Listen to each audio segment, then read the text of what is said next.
Today we got a story of a spoiled brat who gets exposed. This is a super satisfying karma story that I know you'll enjoy. Let's go.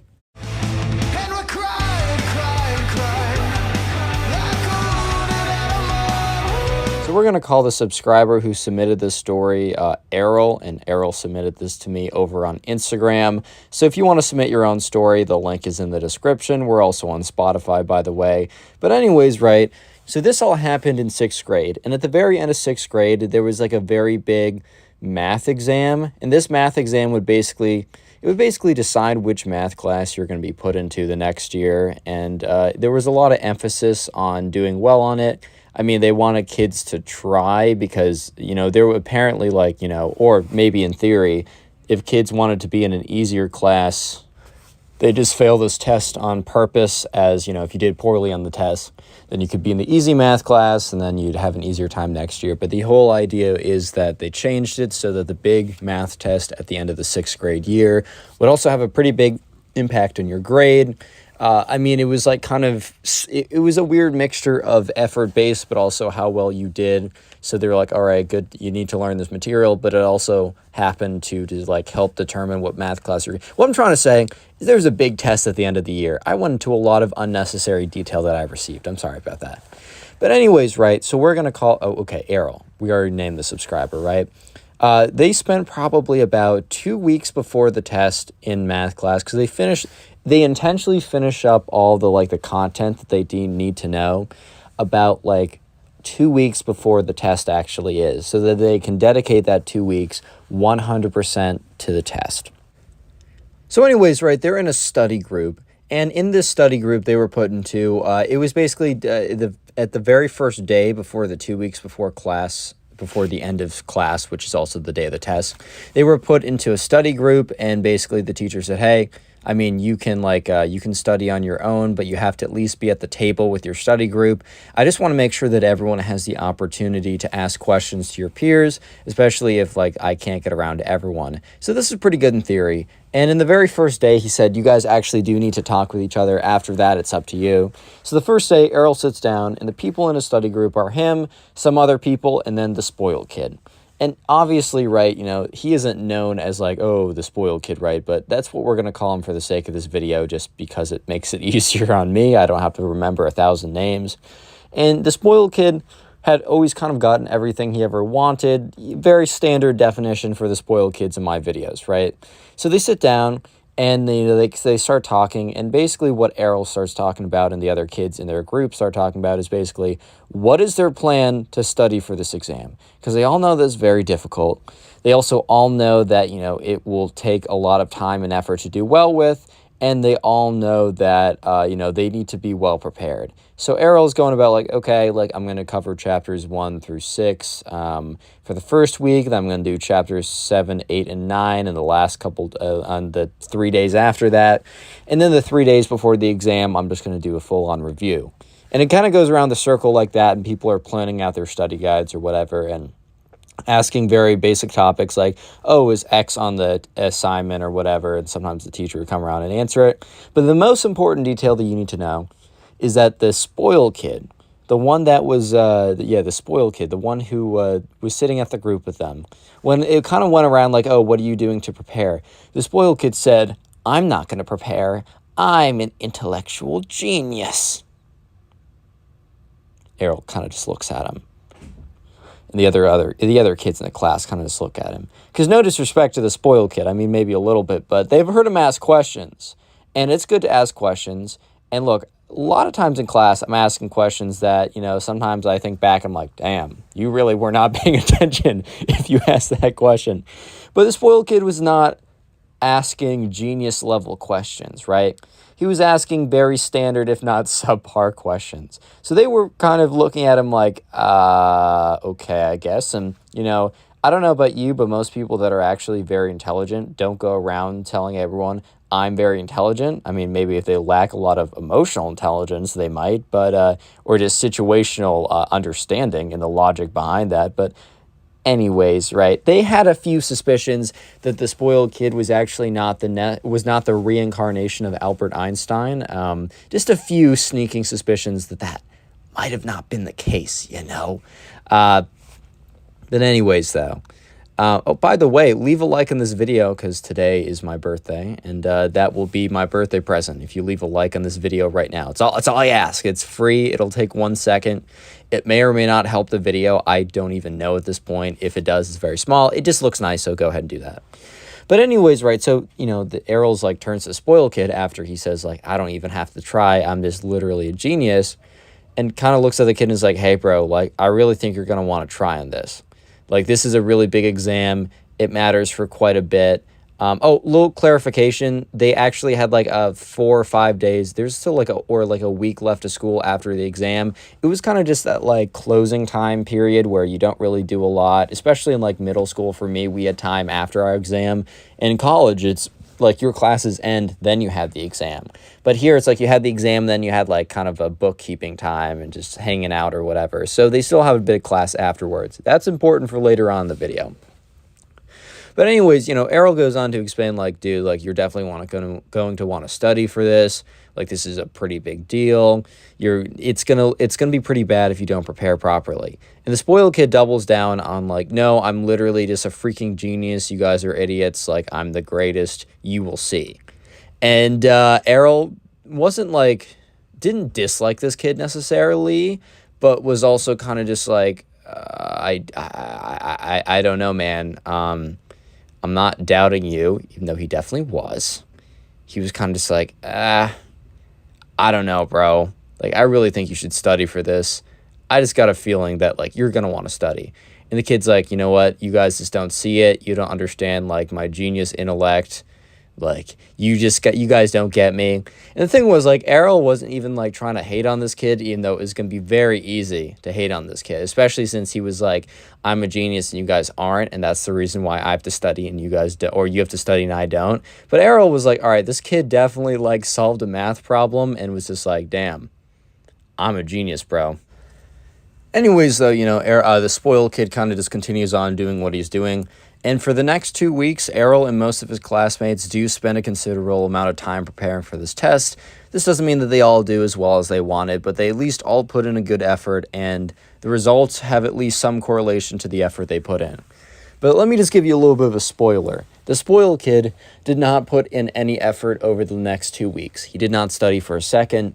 He just played on his Xbox all day and kind of just expected that his vastly superior intellect, in quotes, it would just be so strong and so great that it'd be able to guide him to 110% on this exam or whatever, right?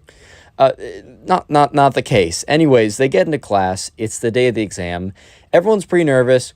And everyone's nervous except the spoiled kid. At least that's the observation Errol makes. And everyone's checking over oh my God, I only have 6 pencils. What if all 6 of them break? I need a 7th pencil. Someone help. Those kind of unnecessary nerves. It's you're worried. I mean, necessary. I mean, it's a big exam. You know how that goes. But sure enough, right?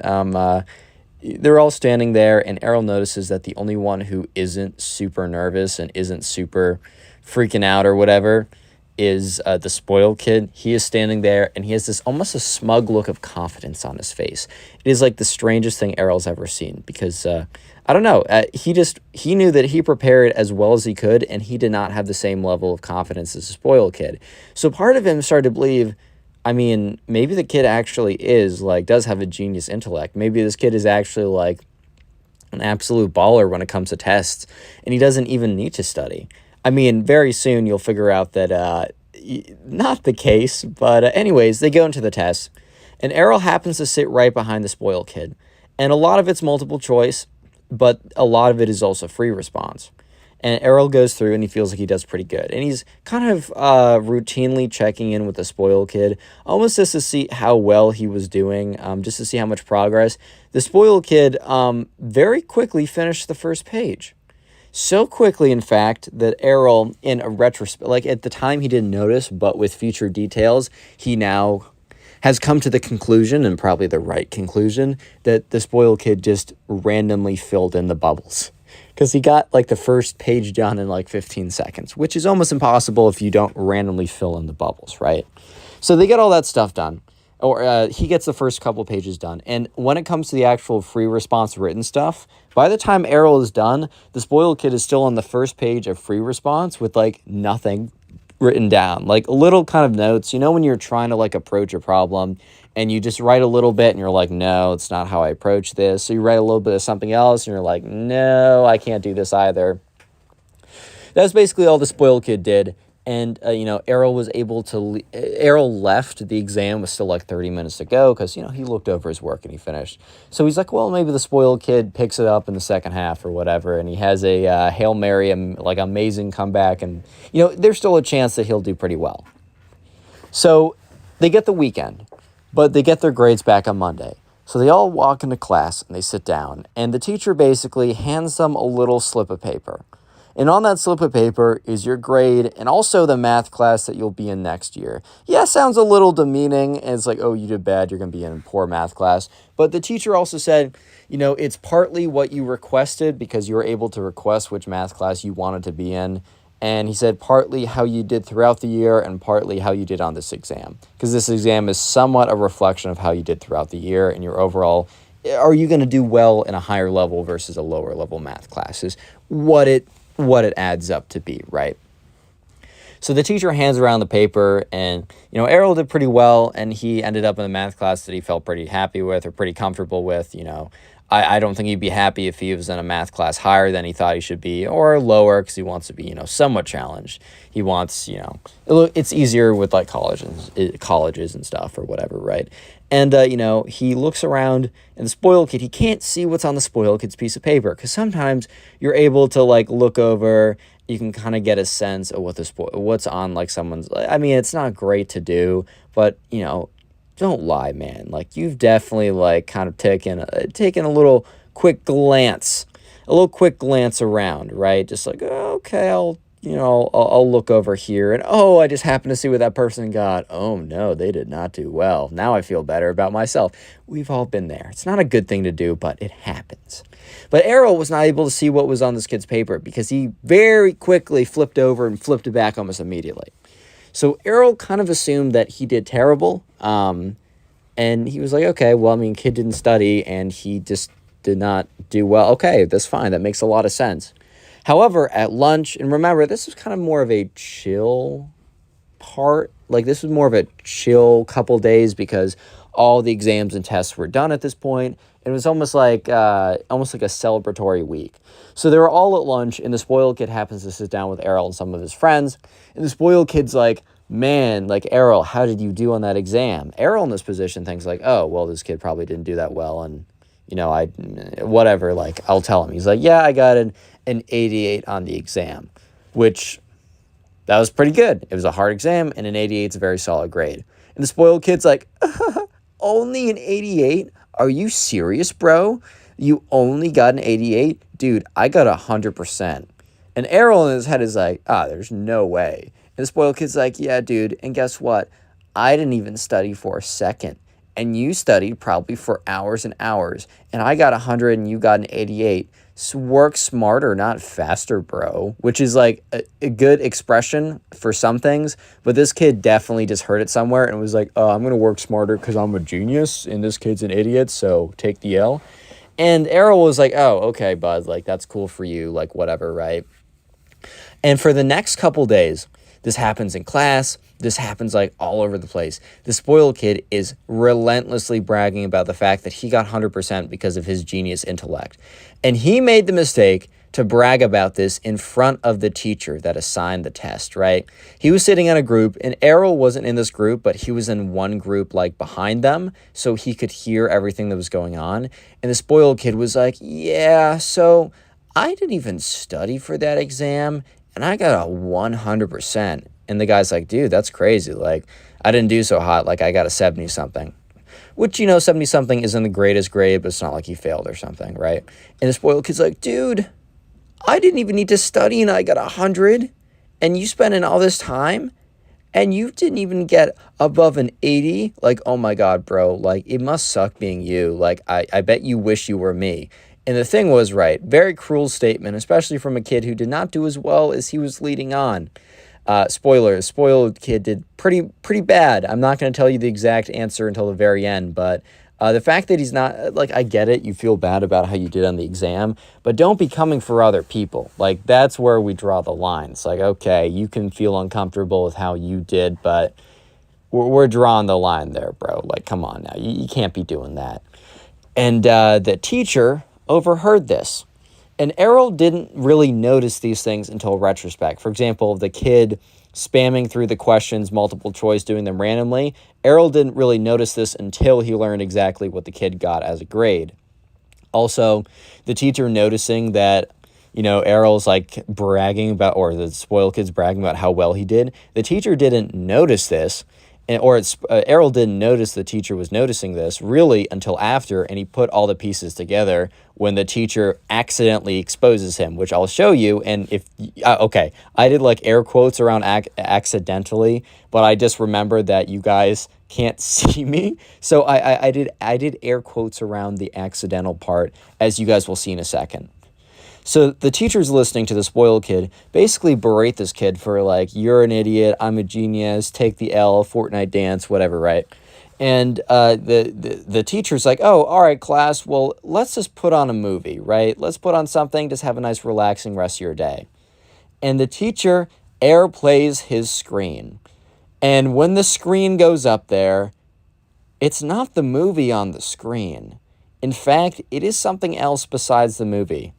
It is a profile of a student. So basically, with their grading software, yes, you can see it in aggregate where you see everyone's grades, but you can also click on an individual student, right? And it'll show like what their average grade is, what math class they're going in, and also how well they did on the final assessment. And you know who the teacher accidentally showed on the screen for like 5 or 10 seconds before fixing it? Oh, yeah, this was an accident, right? He showed the spoiled kid. The spoiled kid's grade was put on the screen. Was this on purpose? The truth is, Errol doesn't really know, but he doesn't think that it was a coincidence. And if it wasn't a coincidence, kind of a savage move by the teacher. Like, I'm not going to lie, a little harsh, but kid kind of did deserve it, right? Kid really did deserve it there. So on the screen, you saw a spoiled kid's name, and you saw what he actually got on the final test. Spoiler, it was not the 100% from his genius intellect that he was telling everyone. In fact, it was a 32%. And look, if you got a 32% on a test before, it feels bad, man. So I'm not coming for you. But I will be coming for you if you go around telling people that you got 100 and that you're a genius and that everyone else is an idiot because they studied and you didn't have to study at all. That's where I draw the line. At that exact very situation, I draw the line. But yeah, so everyone looks like, not everyone sees it, but the kids that were sitting with the spoiled kid, who the spoiled kid was berating, saw it. Errol saw it, and the teacher's like, oh, my fault, and he quickly switches over to, like, Netflix to put on, like, a documentary or something. And the kid, like, Errol just has this big old grin on his face. Not because he wants someone to do poorly, but because he's just like, okay, this kid came for me yesterday because I got a good grade and I studied, but his grade was supposedly better and he didn't study. And he was saying how he was such a genius and I wasn't, and now look at who's the genius now. Neither of us, but especially not him. And the kid in front that, like, didn't do so well and the spoiled kid was berating, literally just, like, turned to the spoiled kid and was like, huh, genius, huh? And the spoiled kid, his face was bright red. He was not responding to the kid in front of him at all. And the kid in front of him was like, oh, no, genius, right? You were talking about how you're a genius and you didn't have to study and how you got 100, and how I'm an idiot. And I studied and even got a 40 or 70 or whatever. The spoiled kid at this point is bright red like a cherry. And he runs out of the classroom and says, I have to go to the bathroom very quickly to the teacher. And sprints out of that classroom. And yeah, it was a little bit of a tough lesson. But bro, at the end of the day, that's a life lesson. Hopefully that kid will remember that for a very long time. A little thing about being humble, and also, if you lie, it can come back to bite you. Like, that's just something that can happen. So